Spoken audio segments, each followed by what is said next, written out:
एक समय की बात है। एक तालाब में बहुत सारे मेंढक रहते थे। सरोवर के बीचों बीच एक पुराना खंभा लगा हुआ था।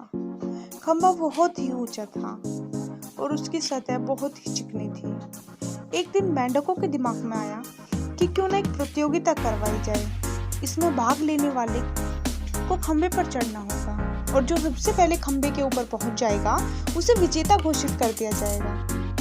फिर क्या था, प्रतियोगिता का दिन भी निश्चित हो गया। आखिर वो दिन भी आ गया जिस दिन प्रतियोगिता थी। खंबे के चारों ओर भीड़ इकट्ठा हुई। आसपास के इलाकों से कई मेंढक इस प्रतियोगिता में हिस्सा लेने पहुंच गए। माहौल में सारा गर्मी थी। हर तरफ एक ही शोर था। आखिर इस खंबे पर चढ़ा कैसे जाएगा?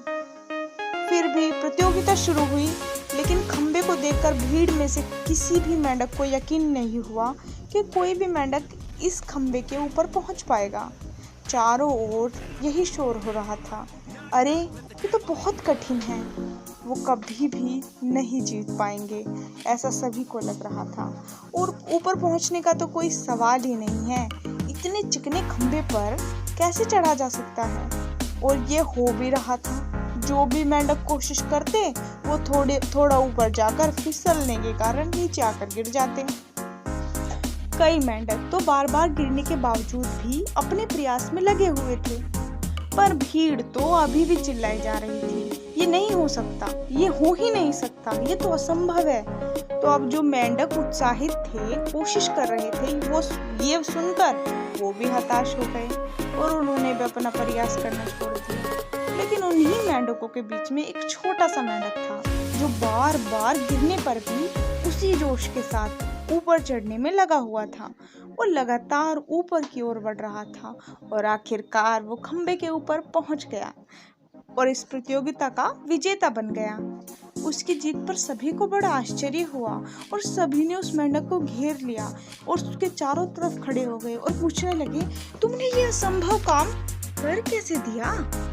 तुमने कैसे पीछे छोड़ दिया? तुमने सबको पीछे छोड़कर जीत कैसे प्राप्त कर ली? तभी पीछे से किसी ने बोला, अरे, इससे क्या पूछते हो, ये तो बहरा है। आपको समझ आया वो कैसे जीता? जी हाँ, उसके आसपास जितने भी टांग खींचने वाले थे उनकी आवाज उसको नहीं सुनाई दी, जिसके कारण वो कोई भी नेगेटिव थॉट नहीं सोच पाया और वो अपने लक्ष्य पर ज्यादा फोकस कर पाया और जीत गया। दोस्तों, इस कहानी से हमें यही शिक्षा मिलती है कि हमारे अंदर भी लक्ष्य को पाने की काबिलियत है और हम शुरुआत भी करते हैं, लेकिन अपने चारों तरफ के ज्ञान चंदों के कारण और अपनी दिमाग की नेगेटिविटी के कारण या तो हम अपना काम शुरू ही नहीं करते और अगर करते भी हैं तो बीच में छोड़ देते हैं। दोस्तों, आपको भी जो भी पीछे खींचने वाली आवाज़ें हैं वो कोई भी हो सकता है, दोस्त, रिश्तेदार या कभी कभी आप खुद, इन सबको इग्नोर करो और अपने आप को एक मजबूत इंसान बनाते हुए अपने लक्ष्य को प्राप्त करने के लिए हर संभव प्रयास करो और अपने दिमाग की नेगेटिविटी से दूरी बना लो। तो आपको सफलता के शिखर पर पहुंचने से कोई नहीं रोक सकता, आप खुद भी नहीं।